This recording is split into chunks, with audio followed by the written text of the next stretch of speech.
اگر تلوار کی بات ہو تو علی، بہادری اور شجاعت کی بات ہو تو علی، علم کی بات ہو تو علی، اگر عدل و انصاف کی بات ہو تو علی۔ آئیے آج کی اس ویڈیو میں حضرت علی شیر خدا کی زندگی پہ مختصر روشنی ڈالتے ہیں کہ وہ ذات علی شیر خدا، حیدر کرار، ابو تراب، امیر المومنین کیسے بنی اور کیوں آپ کی ذات ہر جگہ پہ نمایاں نظر آتی ہے۔ امیر المومنین حضرت علی شیر خدا، جن کا نام حیدر آپ کی والدہ نے رکھا اور والد نے آپ کا نام علی رکھا۔ آپ کی پیدائش پہ اگر بات کی جائے تو پیدائش آپ کی مکہ مکرمہ میں کعبۃ اللہ کے اندر ہوئی،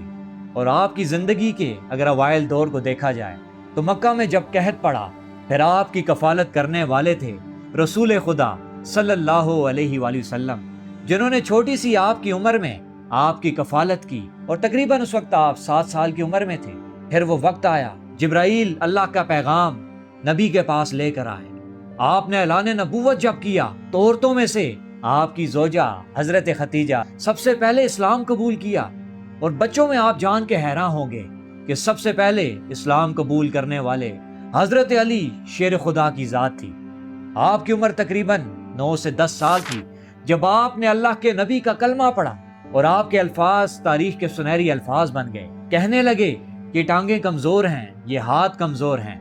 یہ زبان لڑکھڑاتی ہے، لیکن یہ آپ کا ساتھ کبھی نہ چھوڑے گی۔ یہ آپ کی وفا کا پہلا قدم ہے جو رسول خدا کی جانب تھا۔ پھر آپ کی زندگی کا مقصد اپنے نبی کی حفاظت کرنا، آپ کے بتائے ہوئے راستے پہ چلنا تھا۔ ہر جگہ ہر موقع پہ آپ شانہ بشانہ رسول خدا صلی اللہ علیہ وآلہ وسلم کے نظر آتے ہیں کہ پھر جب جنگ بدر ہوئی 2 ہجری، مسلمانوں کا مقابلہ کفار کے ساتھ، ایک طرف 313 مسلمان ہیں، دوسری طرف 1000 کا لشکر کفار کا ہے، اور پوری تیاری اور اسلحے کے ساتھ آئے ہیں۔ پھر مقابلے کے لیے عرب کے سرداروں میں سے ایک بڑے سردار ولید بن عتبہ کے لیے حضرت علی شیر خدا کو نامینیٹ کیا جاتا ہے۔ آپ اس کے مقابلے کے لیے نکلتے ہیں، پھر دونوں کا آمنا سامنا ہوتا ہے، اور پھر جب آغاز ہوتا ہے جنگ کا، علی شیر خدا ایک ہی وار میں اپنے دشمن کو زمین پہ گرا دیتے ہیں اور واصل جہنم کرتے ہیں، اور اس طرح وفا کی داستانوں میں سے ایک اور داستان رقم ہو جاتی ہے۔ پھر اس کے بعد علی شیر خدا نے ہر جنگ میں حصہ لیا، اور ہر جنگ میں اللہ نے آپ کو فاتح ٹھہرایا۔ اور پھر جنگوں میں سے ایک جنگ غزوہ خیبر کے بارے میں بات کی جاتی ہے، جب خیبر کا وہ دروازہ جسے 70 سے 80 لوگ مل کے کھولا کرتے تھے، وہ فتح نہیں ہو رہا تھا مسلمانوں سے۔ اللہ کے نبی نے ایک روز فرمایا کہ کل اس کے ہاتھ میں علم میں دوں گا جس سے اللہ اور اس کا رسول راضی، اور وہ اللہ اور اس کے رسول سے راضی، اور وہ خیبر کے دروازے کو، اس قلعے کو فتح کرے گا۔ صحابہ فرماتے ہیں کہ ساری رات تجسس میں گزری، ہم سوچتے رہے کہ کون ہے وہ شخص جس کے بارے میں اللہ کے نبی نے اس قدر بڑا اعزاز دیا ہے کہ اللہ اور اس کے رسول اس سے راضی ہیں اور وہ ان سے راضی ہے۔ پھر جب صبح ہوئی، تجسس میں سارے اٹھے تو علی شیر خدا کو رسول خدا صلی اللہ علیہ وآلہ وسلم نے طلب کیا۔ آپ آشوب چشم کی بیماری میں تھے، تو پھر اللہ کے نبی نے اپنا لعاب دہن آپ کی آنکھوں میں ڈالا اور علم آپ کے ہاتھ میں پکڑا دیا۔ جب آپ نے ہاتھ میں علم کو پکڑا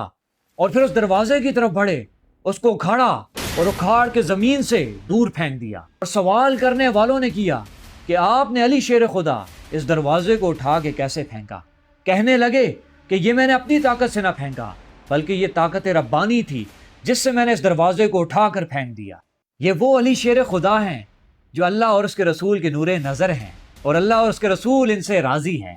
پھر وہ وقت آیا کہ جب حضرت فاطمہ سلام علیہا کے رشتے آنے لگے، تو پھر اللہ کے نبی نے حضرت علی شیر خدا کے نکاح میں آپ کو دیا، اور آپ کی ازدواجی زندگی ایک بہترین زندگی اور ایک بہترین مثال بنی۔ پھر آتے ہیں اس دور کی طرف کہ جب رسول خدا صلی اللہ علیہ وآلہ وسلم اس دنیا سے رخصت فرما گئے، پھر خلافت حضرت ابوبکر صدیق نے سنبھالی، آپ نے امت کی رہنمائی کی۔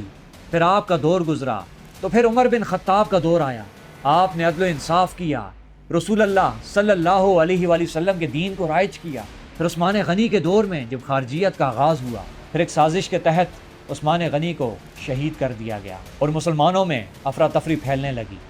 اس وقت ان کے رہنما، ان کو اکٹھا کرنے والے علی شیر خدا بنے کہ لوگ پھر آپ کی بیعت کے لیے جب پہنچے تو فرمایا کہ میں کمرے میں بیعت نہیں لوں گا، بلکہ میں میدان میں اعلانیہ بیعت لوں گا۔ پھر لوگ مسجد نبوی میں جمع ہوئے،